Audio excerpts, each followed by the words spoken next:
일본에서의 C19 치사율은 5%로 나오고 있다 합니다. 현재 전 세계적인 통계에서 C19 치사율이 6.49%로 잡히는 것을 보면 일본에서 보이는 5%라는 치사율은 상당히 낮다고 할 수 있는데요. 사실 이것은 일본이 타국가에 비해 현저히 낮은 수준의 PCR 검사를 시행하고 있기 때문에 나오는 결과라는 사실은 일본을 제외한 전 세계인이 알고 있는 것이죠. 하지만 일본은 지켜보는 사람이 무한할 정도로 스스로 자신들의 방역 능력을 과대평가하고 있는 것이 현실인데요. 펜과 펜, 이것은 모두 같은 의미를 가진 단어입니다. 일본어와 한국어 단어 역시 영어의 펜을 그대로 옮긴 것에 불과하니 당연한 말이겠죠.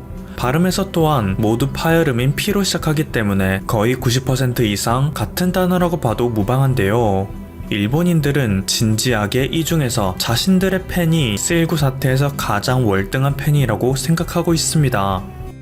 펜です. This is a pen. This is a pen. すごい。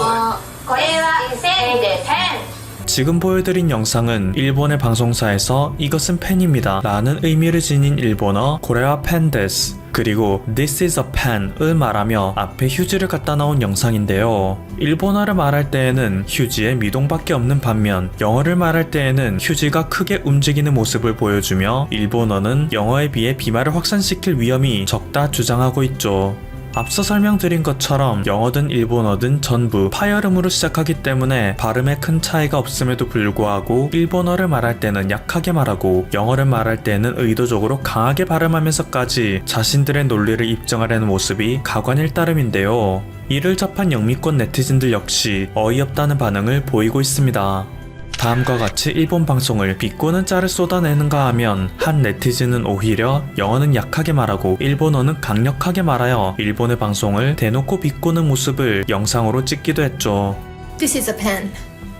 これはペンです. 이러한 영상은 This is a pen challenge 라는 해시태그를 통해 현재 트위터상에서 급속도로 확산되며 일본은 조롱거리로 전락하고 있습니다. 하지만 그럼에도 일본은 여전히 정신을 못 차리고 일본만 C19 사태를 의연히 이겨내고 있는 원인에 대해 진지한 탐구를 시작했다며 황당한 행보를 보이는데요. 요미우리 신문에서 전한 바에 따르면 최근 게이오 대학 등이 공동으로 창설한 한 연구팀에서는 유럽이나 미국에 비해 일본이 낮은 치사율을 보이는 것이 유전적 요인에 있는 것이 아닌지 알아보는 실험에 착수했다고 합니다.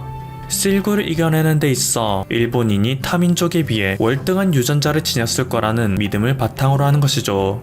일본의 기이한 행보는 이것에서 그치지 않습니다.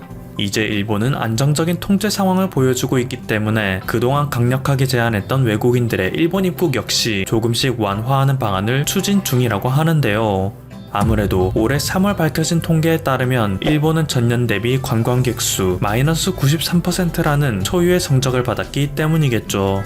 일본은 잃어버린 20년이라는 장기 경기 침체를 겪으면서 이것을 살리기 위한 비책 중 하나로 아베노믹스를 시행하였습니다. 그리고 그 속에는 또 전국에 공항을 건설함으로써 이때 일본 국민들을 고용하고 그들에게 임금을 지급해주어 경제를 활성화시키는 정책도 포함되어 있었는데요. 이때 생겨난 일본의 지방 공항은 무려 97개에 달하죠.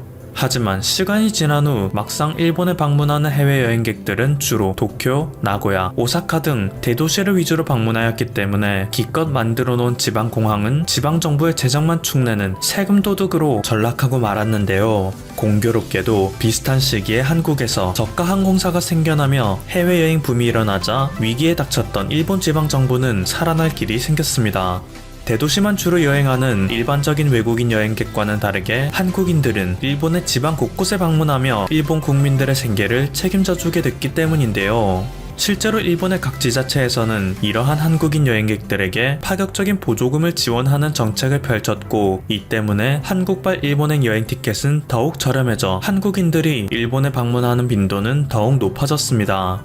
하지만 모두가 알고 있듯이 2019년 하반기 일본의 아베 신조 총리는 자신의 정치적 입지를 다지기 위해 한국에게 보복성 수출 규제를 실시했고 한국 내에서는 일본 불매운동, 일본 관광 보이콧이 시작됐죠. 그렇게 일본의 지방은 관광 초토화라는 결과를 맞이하였는데 올해 시작된 C19라는 사태는 일본 전역이 관광 초토화가 되는 결과를 초래하고 말았습니다. 2020년 도쿄올림픽을 맞아 방일 여행객 4천만을 노렸던 일본은 4천만은커녕 3월 한 달 동안 20만 명도 찾아오지 않는 국가로 전락했죠. 이에 일본에서는 최근 베트남과 대만, 유럽의 일부 국가들에 대해 입국 제한을 완화하는 방안을 검토 중이라고 밝혔습니다. 니혼 게이자이 신문에서 전한 바에 따르면 이것에 대한 검토 기준은 바로 일본 경제와 얼마나 큰 연관성을 갖고 있는가 라고 하는데, 막상 일본이 막대한 이익을 올리고 있는 교역 상대국인 대한민국은 이 목록에서 빠져 있어 논란입니다. 특히 한국은 현재 세계에서 가장 방역이 훌륭한 국가로 알려져 있음에도 일본은 여전히 한국에 대해 문을 닫고 있는 반면, 스스로 시19 종식 선언을 하였으나 내부에서는 지속적으로 지역사회 전파에 대한 정황 증거가 포착되고 있는 베트남에 대해 에서는 문을 열겠다고 하니 이해할 수 없는 처사이죠. 일각에서는 만약 일본이 해외 입국 방역 절차를 까다롭게 하는 한국과 출입국을 자유롭게 할 경우 이미 일본에서 만연하고 있는 시19 보유자들이 한국으로 입국하는 과정에서 대거 적발되어 그들이 애써 숨기고 있는 일본의 허술한 방역이 만천하에 탄로날 가능성이 있기 때문에 일본은 끝까지 한국과는 하늘길을 열지 않을 것이라고 주장하기도 합니다.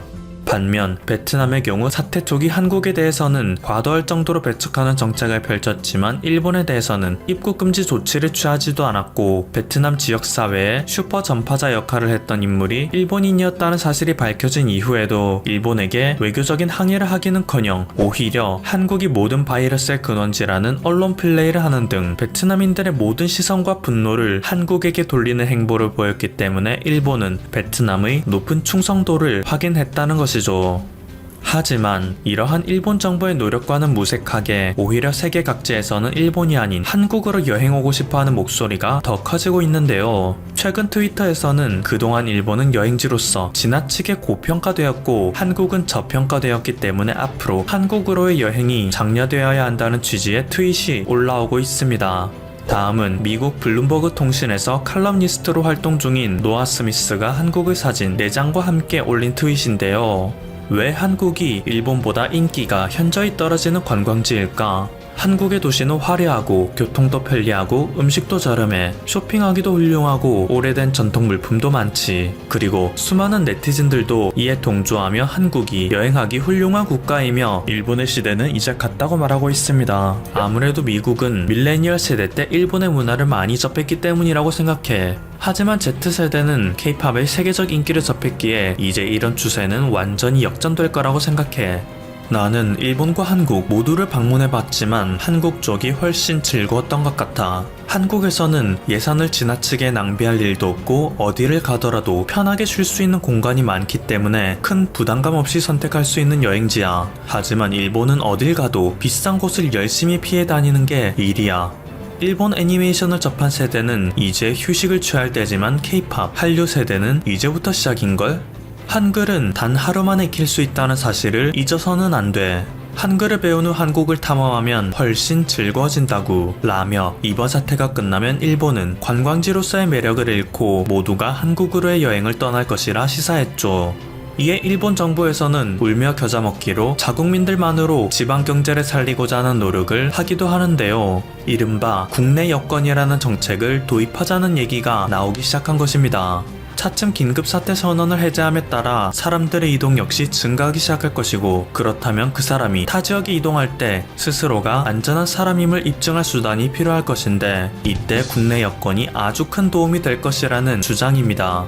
또한 이 제도가 활성화된다면 사람들은 일본 내에서 이동하는 것에서도 여행의 재미를 느껴 자신이 가보지 않은 일본의 각종 지방에도 자발적으로 해외여행을 가듯이 여행 가는 문화가 생길 것이라는 황당한 주장을 내세우고 있기도 하죠. 또한 최근 미국이 중국과의 분쟁으로 인해 자국 기업들의 시설을 중국에서 미국 본토로 다시 불러오는 이른바 리쇼어링 정책을 펼치자 일본 내에서도 이것을 열심히 따라하는 모습을 보이는데요. 이것조차 뜻대로 되지 않아 답답해하고 있습니다. 홍콩 사우스 차이나 모닝포스트에 따르면 일본 정부가 최근 중국에 진출한 자국 기업들의 리쇼어링을 조금씩 추진하고 있다고 합니다. 그런데 막상 이 요청을 접한 일본 기업들은 시큰둥할 뿐이라고 하는데요. 일본 정부에서는 국가 경제를 살림과 동시에 스일구 사태를 맞이한 일본 기업들의 공급망 다변화를 통한 리스크 분산을 위해 중국에 진출한 일본 기업들이 일본 본토로 돌아올 필요가 있다 하였죠. 게다가 중국에서 일본으로 공장을 이전하는 데는 일본 정부에서 기업에 3조 원의 지원금을 지출하고 굳이 일본이 아니라 동남아 지역으로만 이전을 해도 정부 측에서 총 3천억 원의 지원금을 지급하겠다는 파격 조건을 달기까지 했었는데요. 그럼에도 불구하고 SCMP에서 조사한 일본 기업 5개 중 5개 기업 모두가 일본 정부의 정책에 부정적 반응을 보였다고 합니다. 대표적으로 일본의 토요타 자동차는 정부의 입장은 충분히 이해하지만 우리는 이미 세계에 100개 이상의 제조 기지를 갖추었다. 스일구로부터의 악영향을 최소화할 수 있을 정도로 이미 충분히 유연한 글로벌 공급망을 지닌 것이다 라고 말했는데요. 일본 기업들은 이미 중국 시장에 막대한 돈을 투자하여 부품 공급망과 소비 시장을 구축해놨는데 그것을 포기하라고 하기에는 일본 정부에서 내세우는 지원책이 너무 빈약하다는 의미를 담은 것이겠죠. 그래도 일본 정부에게 반가운 소식은 있습니다. 그들이 시행하고 있는 리쇼어링 정책이 통하고 있는 국가도 있다는 것인데요. 바로 대한민국입니다. 한국 내에서 일본 불매운동이 시작된 이후로 가장 큰 타격을 받은 브랜드 중 하나인 유니클로, 그리고 그러한 유니클로의 자매 브랜드로 알려진 지유가 이번에 한국으로부터 전면 철수를 하기로 결정했다고 합니다. 2018년 9월 잠실 롯데월드몰에 첫 매장을 오픈함으로써 한국에 야심차게 진출했던 지유는 단 2년도 채우지 못하고 한국에서 철수하기로 한 것인데요. 사측에서는 스일구의 영향이라고 하지만 일본 불매운동의 영향을 직격으로 맞은 결과라고 할 수 있죠. 한국으로부터 일본으로 리쇼어링하는 것은 기업뿐만이 아닙니다. 심지어 일본 국민마저 일본으로 리쇼어링하는 현상을 보이고 있는데요. 최근 서울시 경찰에서 밝힌 바에 따르면 한국에 입국했던 23세의 일본인 남성이 2주간의 격리 기간 동안 자가격리 수칙을 지키지 않고 총 8회에 걸쳐 음식점 등에 방문했다는 사실이 밝혀졌습니다. 게다가 경찰은 이 남자의 모든 행적을 CCTV와 카드 사용 내역을 통해 이미 파악한 상태였지만 일본인 남성은 조사 과정에서 자신의 수칙 위반을 모두 부인하였는데요. 악질적인 거짓말을 통해 경찰을 속이려 한 그에 대해 한국 경찰에서는 그가 도주할 가능성도 있다고 판단했고 결국 구속 조사를 진행하고 있다고 하죠. 조사가 마무리된 후 그가 일본으로 추방되는 것은 사실상 예정된 수순으로 보이는 상황입니다. 지금까지 퍼블튜브였습니다. 여러분의 구독과 좋아요 그리고 알림 설정은 콘텐츠 제작에 큰 힘이 됩니다.